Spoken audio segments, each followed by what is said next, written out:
The Great Well Panic from Annie's childhood.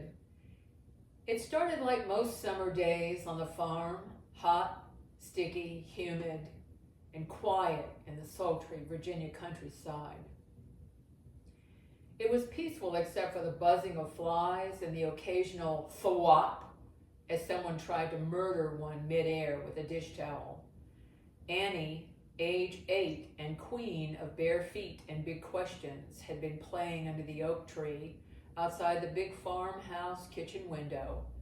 She was playing in the sand with a headless Barbie and a topless rusted Tonka truck she insisted was a convertible.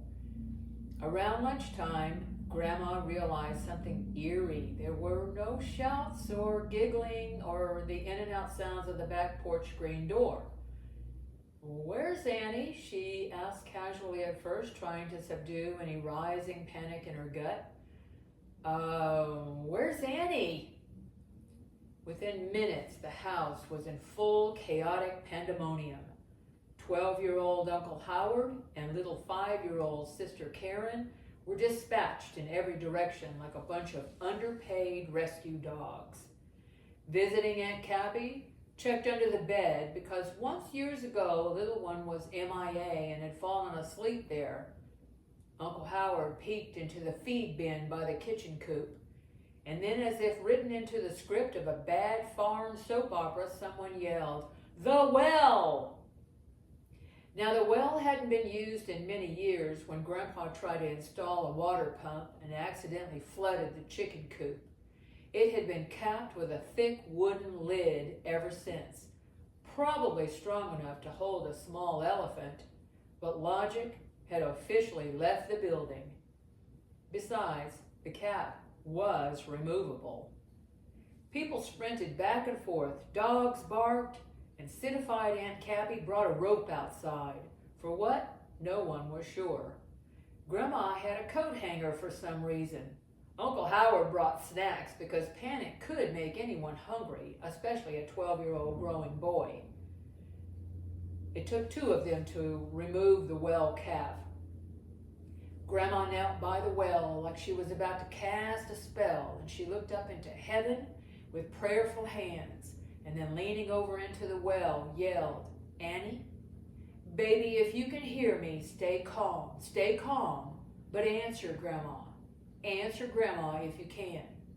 Nothing. Not a peep, not a sound. Just before the local firemen and rescue team were about to be called on the scene, Uncle Howard called attention to activity from a distance coming down the dirt farm road. Then from across the field, the approaching dust was accompanied by the sound of tires on the gravel. Grandpa's red truck ambling up the drive like a man with a zero clue of what kind of emotional meltdown he was driving into. Now in the passenger seat, Annie, wearing glasses, blonde curls blowing in the breeze, holding a juice box, and covered head to toe with sprinkles of powdered sugar, practically like she'd been dipped in it. Everyone froze. Grandpa stepped out and looked around the crowd gathered around the well, and everyone looked stunned, holding ropes, coat hangers, and snacks, like they were about to sacrifice a goat or something. "What's going on here?" he asked as he swiped a donut crumb off of his shirt. Annie waved. "Hi, Grandma. Why is everyone standing around the well? You know, we got donuts and chicken feed in town." It turned out Annie had asked Grandpa earlier that morning if she could come along to town. He said sure, and didn't tell a soul because, in his words, she climbed in the truck so confident and quiet, I figured y'all already knew. They'd gone to the local feed store, hit the gas station for donuts, and spent 20 minutes watching a man try to load a goat in the back seat of an old Nash Rambler. Meanwhile, the family had nearly launched a full-scale well rescue operation. Annie was grounded for precisely 60 seconds before Grandma gave her another donut off the truck seat. Grandpa is still not allowed to leave the property without written documentation and at least one witness. To this day, when someone goes missing for even a second, someone inevitably yells, "Check the well!" And then we all laugh, except Grandpa, who still insists there's nothing to have gotten worked up over. It was very calm and peaceful experience in his opinion.